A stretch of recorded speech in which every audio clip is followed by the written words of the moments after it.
En Catemaco, la niebla se pega a la piel como una historia antigua que no termina de contarse.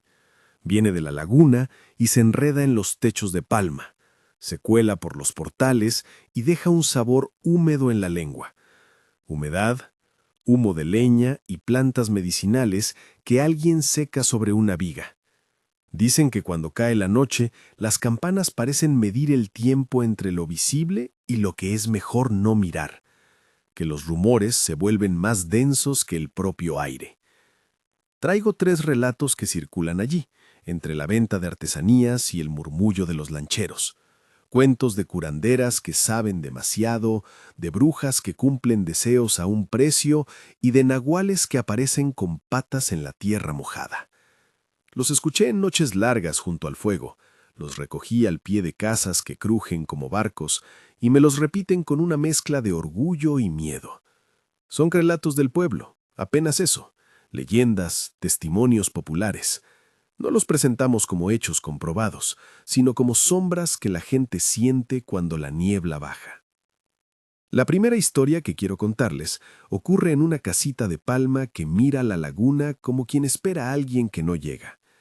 La casa tenía un corredor estrecho, barandales con manos talladas por mosquitos y una piedra lisa frente a la puerta donde se secaban las hierbas. En la pared colgaba una mantita azul, pequeña, cosida a mano. La mantita era menos objeto y más señal. La gente del lugar sabía reconocerla como pertenencia de alguien que trabajaba con lo que no siempre se ve. La curandera, una mujer de manos ásperas y voz ronca, a la que en el pueblo llamaban simplemente la señora, vivía sola. Tenía los ojos pequeños, como frijoles cocidos, y un decir que no reía con facilidad. A su alrededor, las ollas siempre olían a agua hervida con corteza de árbol y a algo que quemaba lento. La que fue a buscarla no era una cualquiera. Era una muchacha embarazada, con el vientre redondo bajo su blusa. Caminó desde las casas del otro lado del camino entre cañas, se secó la frente con el dorso de la mano y dejó que la señora la mirara en silencio. La llamaremos Alma, porque así la recuerdan quienes cuentan el cuento. Alma, la que llegó con el miedo apretado en la garganta. Su marido trabajaba en la caña, y la barriga le traía noches de pesadilla desde hacía semanas. Decían que el bebé se inquietaba de un modo que ni la abuela ni los remedios domésticos podían calmar. Algunos en el pueblo susurraron que había miradas. Otras contaron que un sueño recorría a Alma como un río oscuro. Sea cual sea la versión, Alma atravesó la puerta de la curandera buscando una cura. La señora puso en la mesa una mantita limpia, doblada con cuidado. No habló mucho, las palabras le salían en gotas, y cuando las dejaba caer eran pequeñas órdenes que nadie discutía. «No abras los ojos», dijo, y no lo dijo como advertencia, sino como ley. En el pueblo nadie explicaba por qué. La regla era parte de la sesión, y así la aceptaban. Había quienes decían que mirar en ciertos momentos era invitar a la cosa a que se asomara. Otros, más prácticos, repetían, «es la costumbre de la señora», y eso bastaba. No se dieron instrucciones, quedó entre la gente una idea vaga.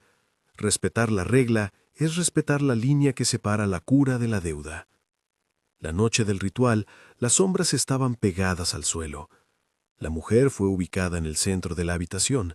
La señora encendió unas velas que olían a cera vieja y a algo más añejo, una mezcla de sal y madera quemada. No puedo decir las palabras exactas que se pronunciaron. Los oyentes del pueblo juran que eran versos antiguos, otras voces hablan de murmullos irregulares, pero sí puedo describir la atmósfera, una especie de tejido que se tensaba en el aire, una expectación que hacía eco en los muebles. Afuera, la laguna respiraba. La mujer tapó sus ojos con una tela, y la regla quedó sellada. No mirar, no abrir los párpados hasta que alguien lo dijera. Durante horas la casa se llenó de sonidos que no siempre encajaban con la tierra. Hubo un rastro de pezuñas, dicen, un golpe amortiguado como de alguien que pasa con cautela por la orilla. Se oyó un gruñido que se confunde entre la lluvia y un animal dormido. A veces la voz de la curandera cambiaba, se hacía grave, como si otra garganta la empujara. Las velas consumían su cera en un patrón irregular, dejando gotas negras en la mantita azul. La gente que cuenta la historia menciona un momento y recalcan la palabra momento en que la habitación se volvió tan fría que se podía oír el respirar del tiempo. Uno puede imaginarse la tensión, la mujer allí, con la tela sobre los ojos, la curandera que recita y el silencio de la casa que aprieta. Y entonces vino el ruido que rompe los nervios, un crujido más fuerte que los demás, un sonido como de algo que se desgarra al salir de un cuerpo. La voz de la curandera, antes firme, se quebró y alguien desde la sombra dejó escapar un gemido largo. La tela en los ojos de Alma se aflojaba con lentitud. Fue en ese instante, en una rendija casi imperceptible de desobediencia, cuando algo en su pecho le ordenó mirar. La curiosidad, la duda, la angustia de no saber si aquello que se hacía daría resultado, son fuerzas que hacen a la gente parpadear en momentos críticos. Abrió los ojos. Lo que vio no fue un monstruo en la forma de un cuento conocido, ni una visión grotesca diseñada para asustar. Lo que vio fue la transformación de la que la gente habla susurrando. La curandera, que minutos antes tenía el gesto de una vieja conocida, se alargó en su postura, como si un resorte interno la hubiera liberado. Sus manos se enredaron en las sombras, y de ellas brotaron dichas manos, pero algo en su espalda, en su cuello, en los ángulos de su rostro, pasó a hablar de otra anatomía. Una sombra con pezuñas que parecía sostenerla más que ella a ella. No fue una metamorfosis cinematográfica, fue una filtración, una sensación de que la criatura y la mujer compartían el mismo aliento. Alma sintió un frío que no era frío, era atención viva de algo que la miraba.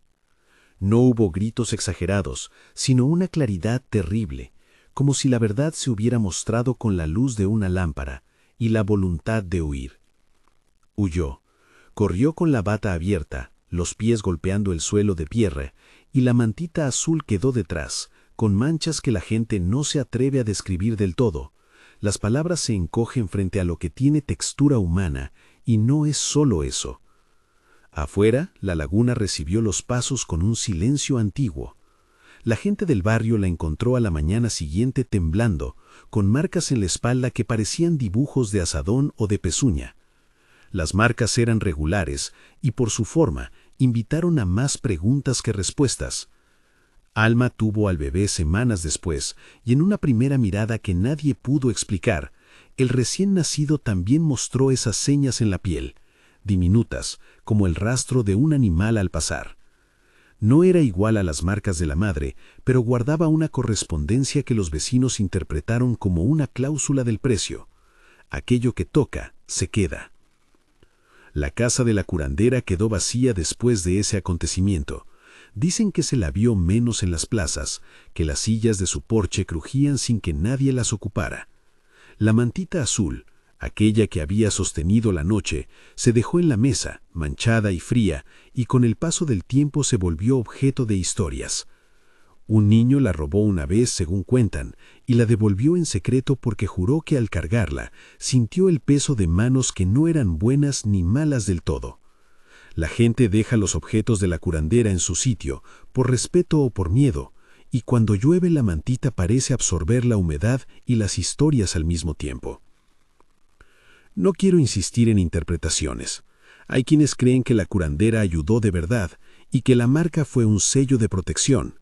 Otros afirman que el sello es una deuda, una firma que el mundo invisible cobra en carne viva.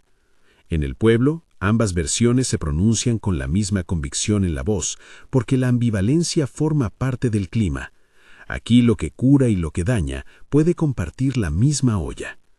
La consecuencia más palpable fue otra. Alma se volvió más callada, menos inclinado el cuerpo a las risas. El bebé creció con esa mancha como recuerdo silencioso de lo que ocurrió, y la comunidad, que había sido curiosa, se tornó cautelosa. La señora ya no recibía tantas visitas, algunos la saludaban con la mirada baja en la calle y otros la evitaban por completo. Los chismes se convirtieron en un telón. No se atrevía todo el mundo a preguntar, y los que sabían preferían no hablar. ¿Por qué traigo este relato primero? Porque en Catameco, Las reglas no siempre son instrucciones y la desobediencia tiene un peso inmediato. Porque mirar cuando se te pide no mirar puede abrir una ventana o puede encender una deuda. Porque la mantita azul se convirtió en un símbolo pequeño de algo más grande, la línea entre pedir ayuda y ser devorado por lo que responde. Si alguna vez has sentido que una advertencia existía para impedir algo que no sabías describir, entenderás la tensión que viven estas historias. Si conoces o has oído una historia similar en tu pueblo, escribe en los comentarios. Cuéntanos cómo se dicen estas cosas en tu región. La gente aquí escucha y comparte, no para probar nada, sino para sostenerse en la memoria colectiva de lo que el miedo y el amor pueden provocar. La segunda historia que escuché corre por la plaza al mediodía, entre puestos de tortillas, y por las noches cuando las casas golpean sus puertas y cuentan los pasos sobre los techos. Es la historia de un niño que no podía conciliar el sueño y de la sanadora que lo recibió para una noche. La casa donde vivía la mujer que lo llevaba era de palma también, pero más alta, con vigas que a veces crujían con el viento. La madre exhausta había probado de todo: infusiones, canciones de cuna que aprendió de su abuela y el contacto de los vecinos. Nada servía. El niño lloraba y después guardaba silencio con ojos demasiado abiertos, como si escuchara algo que los demás no alcanzaban a distinguir. Algunos creían que era susto del alma, otros que una presencia sabía de la fragilidad del sueño. La madre entregó a su hijo aquella noche a la sanadora. La sanadora accedió que el niño pasara la noche en su casa, junto al fuego y las velas. Les pidió a la madre que se marchara y volviera a la mañana siguiente. No era que quisiera que la madre no presenciara, era la costumbre. Los míos no duermen con ojos ajenos, dijo la sanadora, y no explicó más. La madre dejó al niño, lo besó en la frente y se fue con la promesa de volver al alba. Durante las horas en que los otros dormían en el pueblo, la casa de palma se pobló de sonidos escalonados: el chisporroteo de una vela que pelea con el viento, el roce de tela sobre madera, un frote sordo como si alguien arrastrara los pies sin peso. A medianoche, la sanadora aseguró que el niño había sido liberado.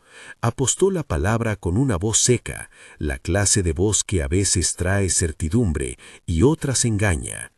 La madre fue a buscar a su hijo con la esperanza lenta de quien camina en penumbra y se aferra a cada luz. Al entrar, el cuarto estaba en silencio, la cama vacía. No había rastro del pequeño entre las sábanas. En el suelo, junto a un trozo de madera, apareció algo mínimo y extraño: un diente de leche. Un diente que perteneció a la infancia de alguien, pero que no parecía corresponder al tamaño de lo que faltaba. La sanadora llamó al pueblo, y entre chismes y linternas se habló de huida, de raptos, de desaparición. Nadie, sin embargo, acusó con nombres propios. Se trató de un misterio que corría como humo entre las casas. Lo más inquietante no fue solo la ausencia, sino lo que vino después: los pasos sobre los techos. Vecinos relataban que en las noches sin luna se oían pisadas infantiles caminando sobre las tejas, un ir y venir que comenzaba al filo de la medianoche y que terminaba con el cantar de los gallos. Eran pasos que nadie podía acallar con rezos ni con baldes de agua. La madre se convirtió en una presencia desvaída en el barrio. La sanadora dejó de mirar a la gente a los ojos. Algunos aseguraban que la mujer que había mantenido la casa era vista llevando bultos al río cuando la corriente iba lenta, y otros comentaban que antes de irse, la sanadora había limpiado sus manos con cuidado extremo, como quien intenta borrar algo que no pertenece del todo a la piel. En esta historia, la duda que queda es si la ayuda implicó un intercambio oculto, si acaso la presencia que rondaba los techos era una deuda pagándose con ecos, o si había otras manos, otras criaturas que tomaban lo que faltaba. La casa donde vivía el niño se vació con el tiempo. Las sábanas se quedaron tendidas mucho después de que los dueños se hubieran ido, y el olor a niño no volvió a impregnarlas. A diferencia del primer relato, aquí la marca no es visible en la piel. Se manifiesta como sonido, como una huella auditiva que todavía molesta la noche. Casi todos los que cuentan esta segunda historia introducen una imagen que no me sale de la cabeza.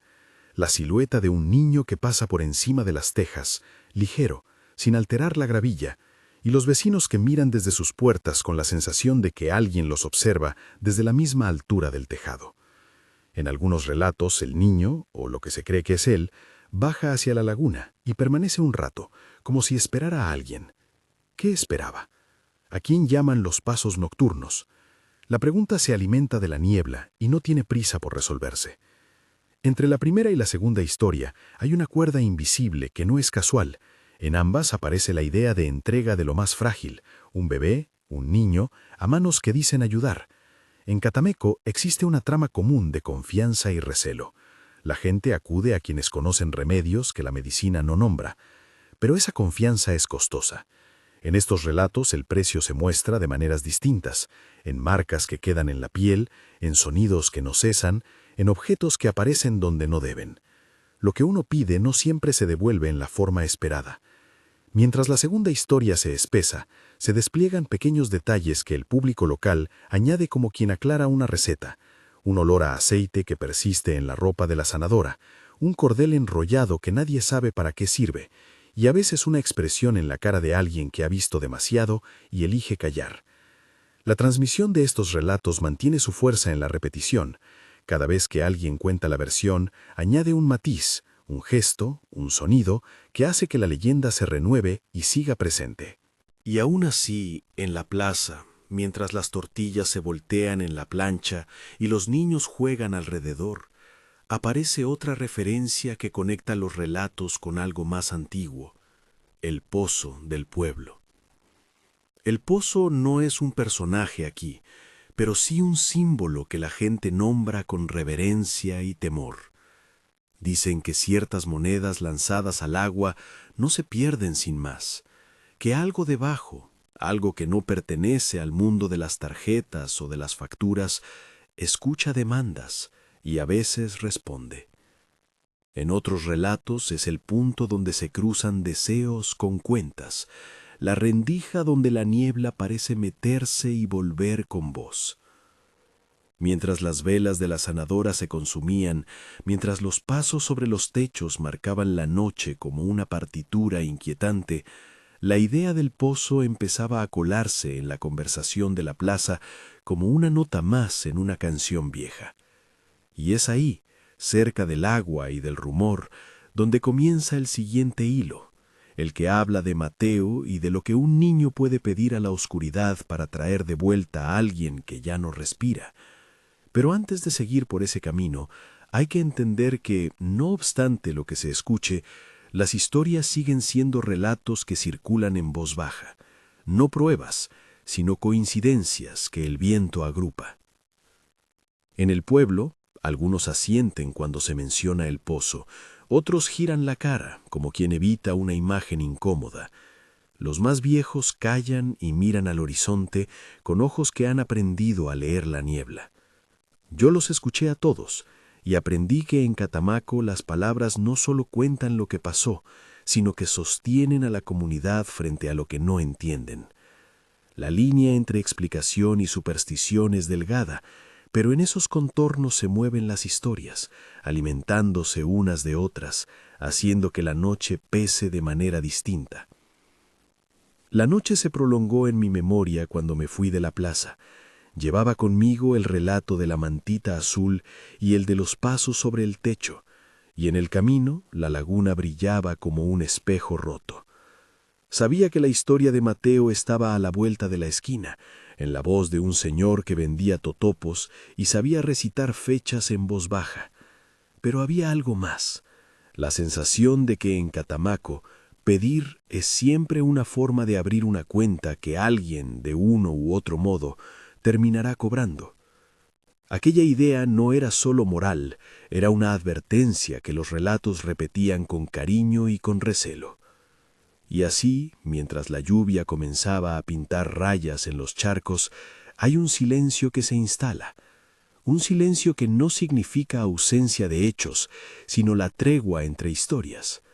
Es en esa pausa donde la gente suele encender una vela, atar un cordel o simplemente mirar a la laguna hasta que la vista se cansa.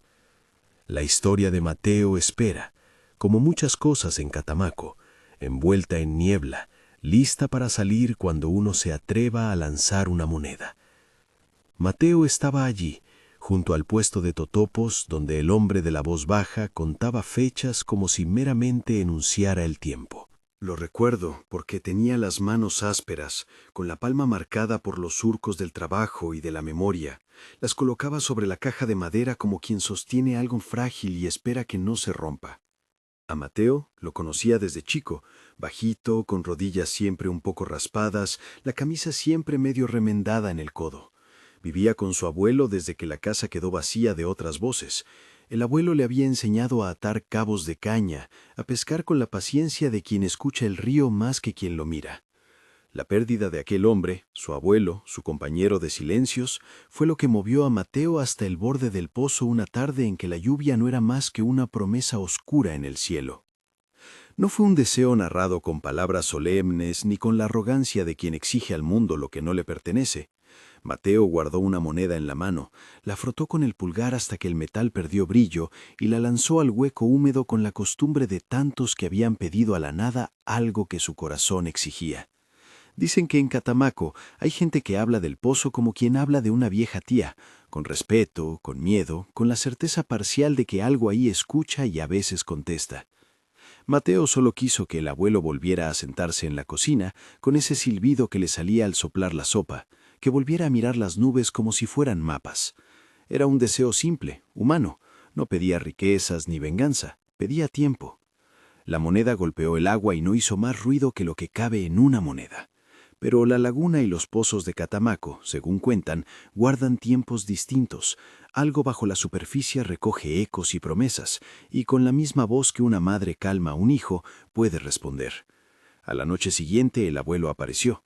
No fue un regreso espléndido, con música o coronas. Fue un abrir de la puerta que dejó caer un olor a tierra removida y a ropa que ha estado mucho tiempo guardada. Mateo corrió a sus brazos como los niños corren hacia la certeza. Los vecinos lo vieron entrar y algunos pensaron, pobre muchacho, se le fue la pena. Se dijo por un rato que el pozo había sido generoso. El abuelo volvió, pero había algo sutil en su respiración. Parecía que la presencia del regreso no terminaba de asentarse dentro de su pecho. Caminaba por la casa como quien no logra recordar las paredes. Sostenía en las manos objetos que no le pertenecían o que pertenecían a un tiempo distinto. Hablaba en frases que comenzaban donde antes no terminaban, un nombre y una pausa, un recuerdo que se interrumpía por un silencio que no se atrevía a pronunciar su propia voz. Mateo al principio no notó la distancia, la alegría era más fácil que la sospecha, pero las noches trajeron cambios. En la oscuridad de la madrugada, Mateo escuchó un sonido que le heló la sangre. Pasos, no sobre el techo esta vez, sino dentro de la casa, suaves y como si pesaran poco. Una vez despertó y encontró en la mesa una ramita que nunca habían tenido y una concha pequeña que nadie en el pueblo reconoció. Otra vez halló marcas diminutas en la orilla de la bañera, como si unas huellas de criatura hubieran dejado un dibujo apenas perceptible en la arcilla. Nadie pareció reparar, o si repararon, lo llamaron capricho de los ojos. En los pueblos las miradas a menudo se adelantan a las palabras y dejan que el rumor haga su trabajo. Al principio, la gente habló del regreso del abuelo como de una gracia. Luego vino la voz que corría baja entre las plazas. No es él del todo. Los niños, que no tienen filtro para el terror elegante de los adultos, se apartaban cuando el abuelo pasaba y los gatos se escondían en los rincones. La presencia tenía gestos, pero no igualaba la memoria de lo que antes fue. Sus manos temblaban como si recordaran el calor de algo que ya no les pertenecía. Mateo, frente a esa sombra de su viejo, empezó a sentir un hueco que se abría en su pecho, alegría mezclada con el presentimiento de que algo estaba mal. «Trae flores», le dijo una mujer en el mercado, con esa forma de consejo que se da en voz baja para que la gente no sienta que lo que dice puede ser tomado como acusación. Llévale pan, pero no lo dejes nunca a solas, le dijo otra. Los consejos se volvieron cadenas, y Mateo los arrastró, sin saber bien por qué obedecía a una comunidad que a la vez lo miraba con simpatía y con miedo. Obedecía por respeto a lo que habían dicho de los pozos, obedecía porque quizás había en el pueblo una superstición que late para evitar tragedias. Y sin embargo, la pregunta crecía. ¿Qué clase de trato había aceptado sin entenderlo el niño que lanzó la moneda? Poco a poco la gente empezó a notar lo que antes solo se susurraba. El abuelo, o aquello que lo vestía, despertaba en la noche con ojos que no se posaban en nada sino en puntas de aire. Murmuraba nombres como si los repasara en una lista. Una noche, Mateo escuchó que la voz de su abuelo no le decía su nombre, sino que pronunciaba un número de lugares y de personas como quien apunta a un inventario. Fue entonces cuando, cargado por la culpa y por algo que no supo nombrar, Mateo comprendió aquello que muchos de sus mayores suponían, que la cosa que había vuelto no era una restauración, sino un intercambio que pedía continuidad. La primera vez que la entidad pidió algo, fue en la forma más inocua y perturbadora, un susurro en el umbral. Mateo estaba despierto, mirando la noche desde la ventana que daba al patio. Sintió un frío que le pasó por la espalda y oyó una voz que dijo como quien consulta una lista de compras: «Trae a quien me busque». La frase se le quedó pegada a la garganta por días, porque la forma en que fue pronunciada no era exactamente exigente. Sonaba casi como una observación, como si la entidad apuntara el hecho: las voluntades traen ofrendas, los deseos traen deudas. Mateo intentó olvidar. Intentó reemplazar la frase con una rutina: pan, agua, cera. Pero las palabras, una vez sembradas, crecieron. De ahí vinieron las pequeñas pruebas que acostumbran las leyendas. Un vecino que se iba a trabajar y ya no volvía a su casa como antes.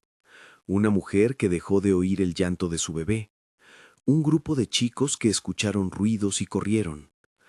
Cada desaparición alimentó las sospechas, y en el silencio del pueblo se forjó una leyenda nueva, la del abuelo retornado que exigía compañía.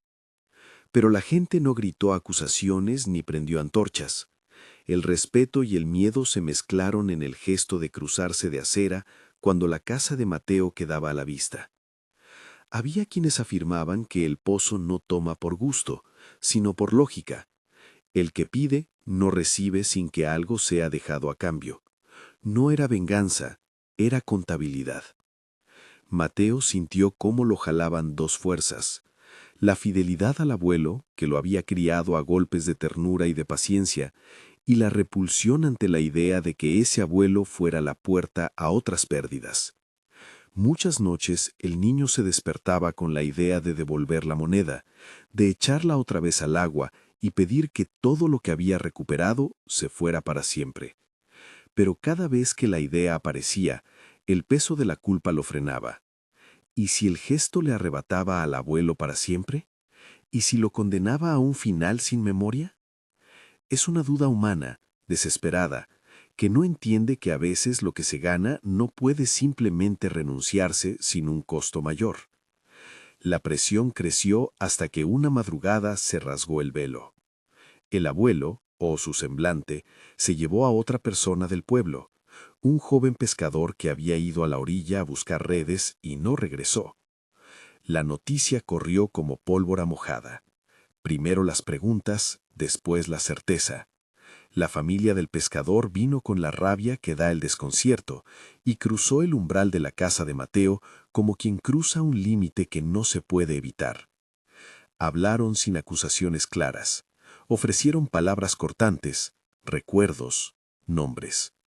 Mateo, con la cara de un muchacho que aún no ha decidido su destino, escuchó, y en su interior algo se rompió. No podía ya negar la relación entre su deseo y lo que empezaba a perder el pueblo. Fue entonces cuando la entidad, con la misma voz que sonaba en el pozo, le ofreció una solución. No vino desde la boca de nadie que pudiera señalarse, vino como una certeza que se le instaló en la cabeza una noche en que soñó que el abuelo se le inclinaba y le susurraba: «Tráelos para que nos acompañen». pero la propuesta traía una condición que mataba cualquier defensa. Los nuevos no serían tomados violentamente, sino que vendrían por su propia ansiedad a buscar la promesa de regreso. La idea era terrible, porque implicaba complicidad, llevar a otros para que pidieran lo que él pidió sin saber el precio. Mateo rechazó la idea con la fuerza de quien se siente manchado por una culpa indecible. Sabía que si cedía, la deuda se transformaría en una red que él mismo sostendría. La ciudad se dividió en susurros y miradas. En la cantina, la gente soltaba frases a media voz. En la iglesia, algunos rezaban bajito y otros no iban. Mateo, que había ido de niño a la escuela del pueblo y que conocía la palabra responsabilidad, pero no su peso, sintió que el mundo entero le pedía una respuesta. No era una cuestión de valentía física tanto como moral. ¿Qué es capaz de hacer alguien que tiene el deseo de devolver lo que tomó sin multiplicar el daño? No contaré una escena de violencia explícita porque no pertenece a las sombras que habitamos. Contaré, en cambio, la decisión que toma un muchacho que ha aprendido en la cocina a medir las cucharadas y en la laguna a esperar el pez con paciencia. Mateo, una tarde de cielo plomizo, decidió ir al pozo. No fue con la moneda en la mano. Fue con la casa a cuestas, con la memoria de cada cosa que había perdido el pueblo y con la urgencia de un hijo que quiere arreglar lo que rompió sin que otros paguen. Sabía que las leyendas enseñan que no hay actos gratuitos en esos abismos, aún así caminó. El pozo, cerrado por una piedra vieja y cubierta de musgo, olía a humedad y a tiempo recogido. A su alrededor se agolpaban historias, no gente. Había cicatrices en la tierra como si alguien hubiera hecho guardia muchas veces. Mateo se acercó y, no a invocar, sino a hablar como quien llama por teléfono, le habló a la profundidad. No hay que pensar en fórmulas ni en rituales. Lo que dijo fue simple, humano. Pidió que se fuera lo que no debía estar, que respetara la vida que no le pertenecía. La respuesta llegó no en palabras, sino en un frío que le atravesó los huesos, en un sonido que parecía la trayectoria de muchas voces que no hallaron su lugar. Una figura emergió en la sombra del pozo. No era exactamente la del abuelo ni la de la sombra que lo había reemplazado. Era algo que se alimentaba de nombres y recuerdos como un animal que acumula huesos. No fue fácil describir la escena sin caer en imágenes de pesadilla. En Catameco, la gente prefiere contar lo acontecido con metáforas y con manos que dibujan el aire.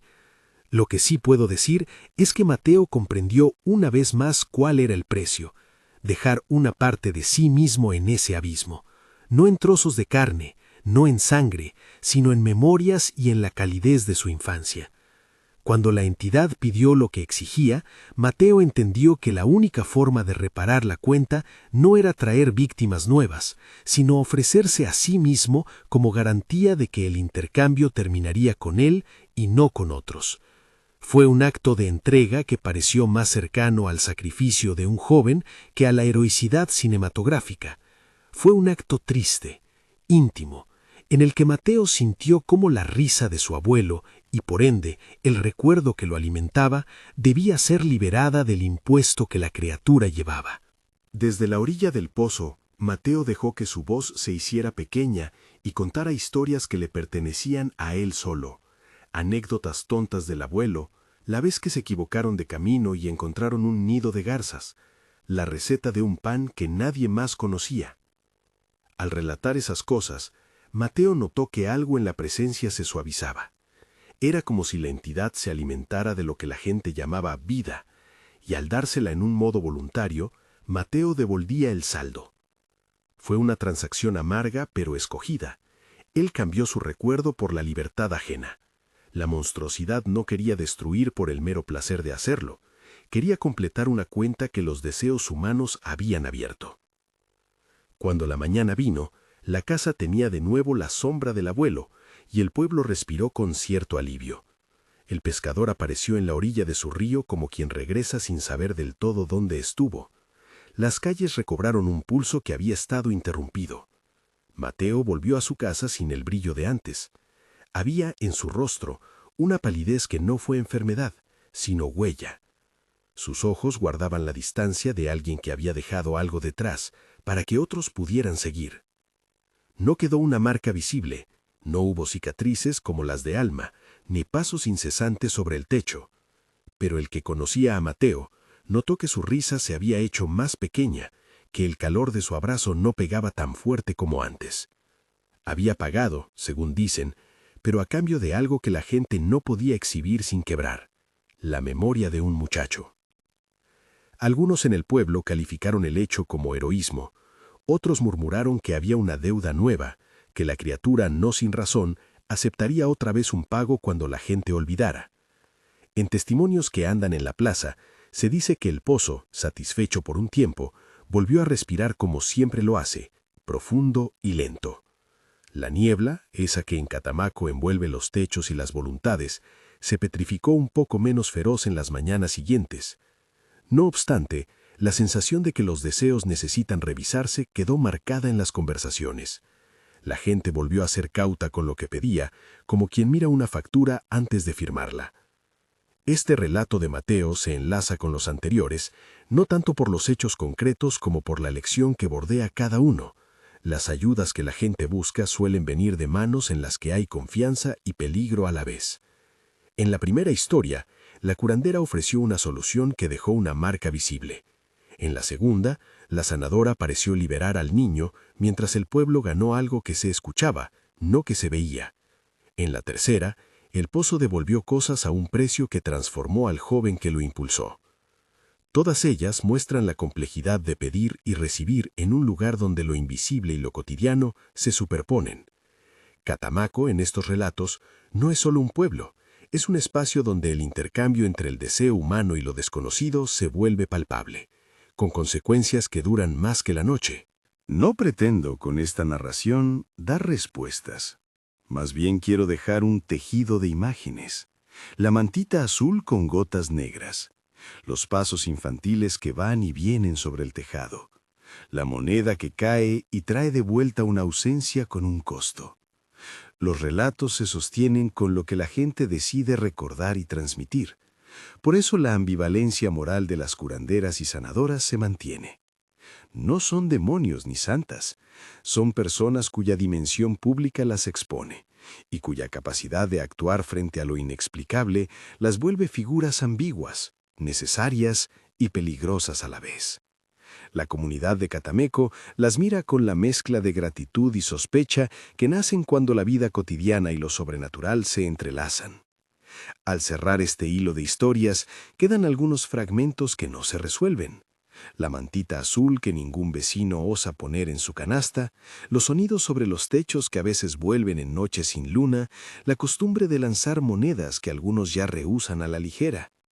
Lo que es cierto, según cuentan los mayores que aún recuerdan la voz de otros que ya no están, es que las leyendas no se alimentan solo de miedo, se alimentan de cuidado.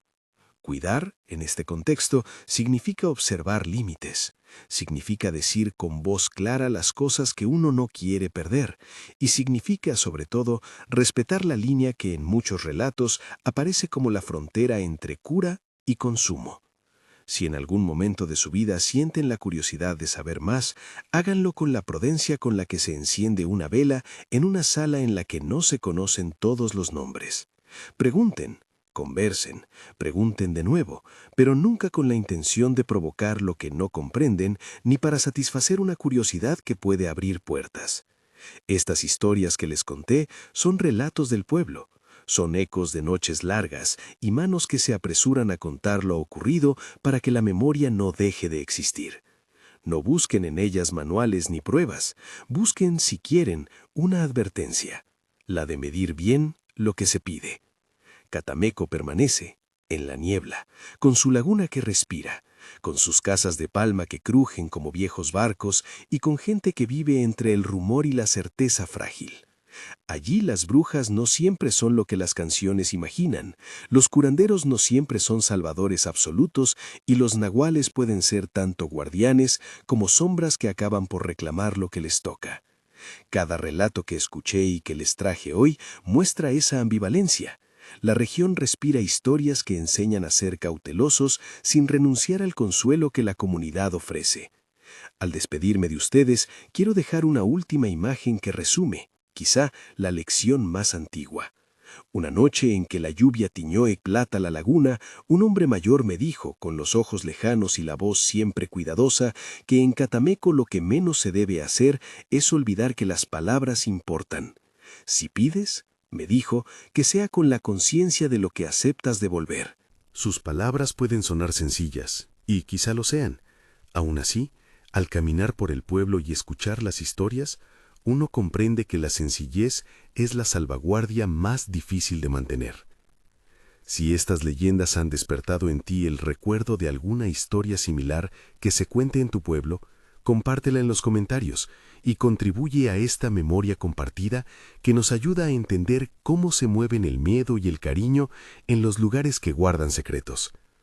Y si quieres seguir explorando relatos de estas tierras y de otros rincones donde la niebla, la laguna y las voces se mezclan, suscríbete al canal.